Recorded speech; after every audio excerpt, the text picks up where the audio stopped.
কুরবানির চামড়ার টাকা যাদেরকে দেওয়া জায়েজ। এক ভাই প্রশ্ন করেছেন, কুরবানির চামড়ার টাকা কাকে দেওয়া জায়েজ, বিস্তারিত জানতে চাই। হামিদাও মুসাল্লিয়ান, আমি ভাইকে বলতে চাই,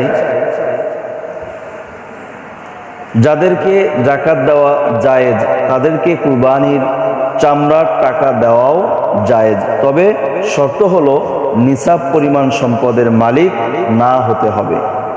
তাদের তালিকা নিম্নরূপ: 1, আপন ভাই, বৈমাত্রে ভাই, বৈপিত্রে ভাই, দুধ ভাই, এছাড়া এদের সন্তানদেরকেও দেওয়া জায়েজ।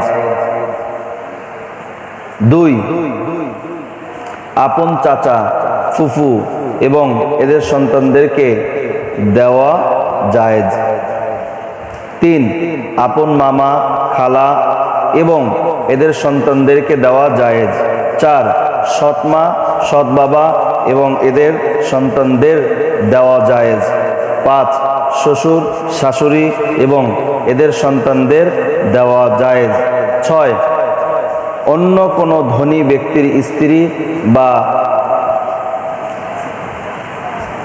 মা, বাবা এবং প্রাপ্তবয়স্ক সন্তানকে দেওয়া জায়েজ।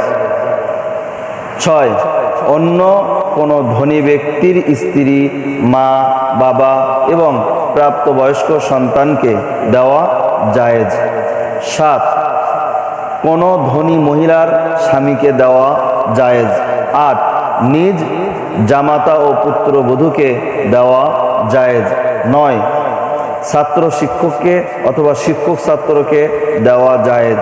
10, স্বামী স্বীয় স্ত্রীর এমন সন্তানদেরকে দেওয়া জায়েজ যারা তার অন্য স্বামীর ঘরে হয়েছে।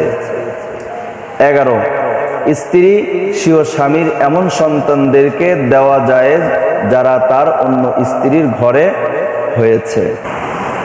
12, মুসাফির ব্যক্তিকে সফর অবস্থায় দেওয়া জায়েজ, তার নিকট সম্পদ না থাকলে যদিও তার বাড়িতে নিসাব পরিমাণ সম্পদ আছে। 13, অপ্রাপ্ত বয়স্ক মুখাপেক্ষী এমন শিশুকে দেওয়া জায়েজ যার পিতা নিসাব পরিমাণ সম্পদের মালিক নয়, যদিও তার মাতা নিসাব পরিমাণ সম্পদের মালিক। 14, এমন ব্যক্তিকে দেওয়া জায়েজ যার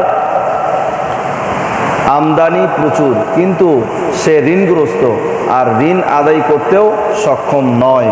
15, এমন ব্যক্তিকে দেওয়া জায়েজ যে সুস্থ, সবল ও